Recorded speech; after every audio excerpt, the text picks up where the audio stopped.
Friday. Welcome back to The Late Show. My next guest is an author, Emmy-winning documentarian, certified MacArthur genius, and Harvard professor. His new book is called The Black Box, Writing the Race. Please welcome back to The Late Show, Henry Louis Gates, Jr. Thank you, brother. Henry, lovely to see you. And you can call me Skip. Okay. Oh, I'll call you Skip on air. Okay, That's okay. great. Yeah. Now, before we get to your new book right here, which is The Black Box, right there, Writing the Race, I want to say congrats. You're celebrating 10 years of finding your roots. Yeah. And which is a fascinating show. Thank you. But I was a guest when the show was called Faces of America. That's right. Okay, that was in 2010. That's right. And I had a really good time. It was absolutely fascinating to learn about my family, all the extended family, things I knew nothing about. And as I said, it was an honor. But I was always wondering, how did I end up on your list? Like, how did I get picked? Well, we did this survey, and we were looking for the whitest person that we could find. I wasn't going to tell this story, but there was a family history. There's a legend of the family that we were part Chickasaw, and you had my DNA was done, and then you said to me backstage, you said, "You're white, baby. You're the whitest man I've ever met." That's true. You've taught for over 40 years, and your new book, as I said before, is The Black Box. And it's based on an Intro to African American Studies course that you teach at Harvard. Well, why write this book? And if your students buy it, do they automatically get an A? Well, you're not really supposed to assign to the students books that you've written. Right. You know, but they know you wrote it. No. Well, I only decided to publish this book after I decided to stop teaching the course. Okay. And the reason that I did the approach that I did to structuring the course is that I hate bullies. And when I was an undergraduate, I went to Yale as an undergraduate. And I was at Yale between 69 and 73. The campus was full of ideological bullies, people trying to tell you how to be black. The black Muslims were there, the Black Panthers were there, the black cultural nationalists were there. You know, if your dashiki wasn't down to here, and you didn't have a 2-foot-high afro, then you weren't black enough. People were telling you who you could date, who your friends could be. And I decided that if I ever was in a position of power or authority, I would take a stand against any kind of ideological bullying so that my students would not suffer the kind of anxiety and embarrassment and angst that my generation did.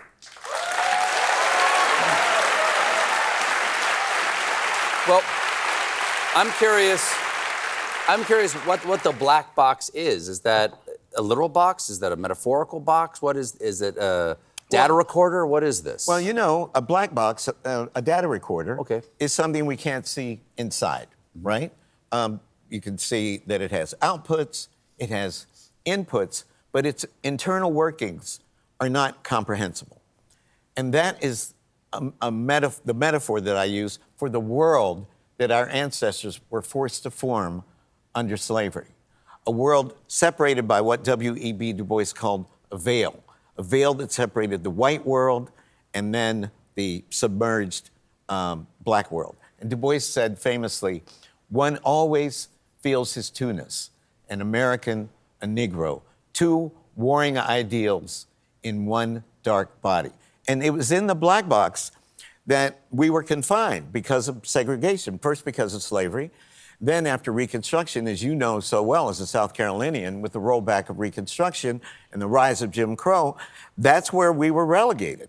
And in the larger white world, which we could only, visit with permission, we were stereotyped.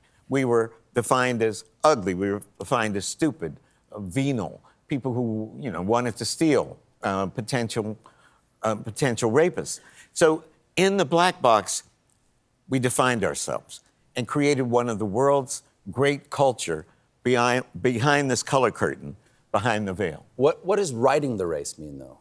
Well, one of the things that black people had to prove, incredibly, and you are sympathetic with this because of your Irish heritage, is that we were actually full human beings. In the 18th century, as you well know, he's quite a scholar. As you well know, there was a construct called the Great Chain of Being. At the top of the Great Chain of Being, imagine the staircase, an infinitely long staircase, with God at the top, and under God, on the next stair step, were the angels. And then there were the 5 varieties of man: Europeans, Asians, people from the subcontinent, Native Americans, and then either at the bottom of the scale of humanity or at the top of the scale of the animal kingdom sat the African.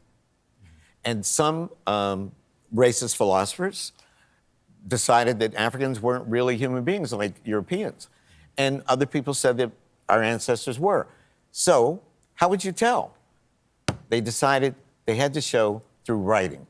The other thing that the book deals with is the fact that within the black box, there never was one way to be black. Black people have been arguing about what it means to be black since the day we got off the boat in Jamestown in 1619. So the course is constructed around the famous debates in the tradition because, again, fighting back against those bullies, I never wanted our students to think that there ever was one way to be black. My younger daughter, Liza, one time, she was this little kid. She said, "Daddy, I wish I were your age and had grown up in the 60s. I said, "Why, baby?" And she said, "Because our people were unified then. We spoke in one voice." I said, "When was that?" You know, I missed that. I missed that episode. And we were arguing about whether we should stay in this country or go back to Africa, whether we should have industrial education or liberal arts education. And my favorite is, by what name should we call ourselves?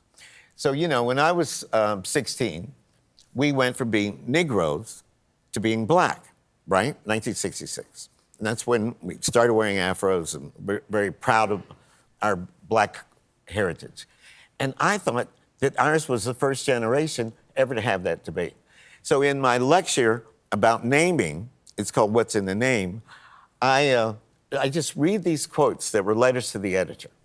And the first person says, "We should chisel off the name African from any of our cultural institutions," because Phyllis Wheatley called herself the African, and the oldest cultural institution created in the box is the African Methodist Episcopal Church.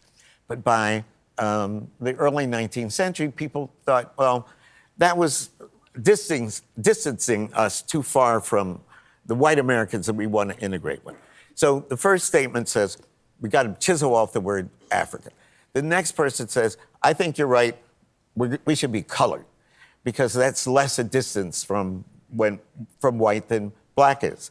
The next quote I read says, "We should be African-Americans." African-Americans, one word.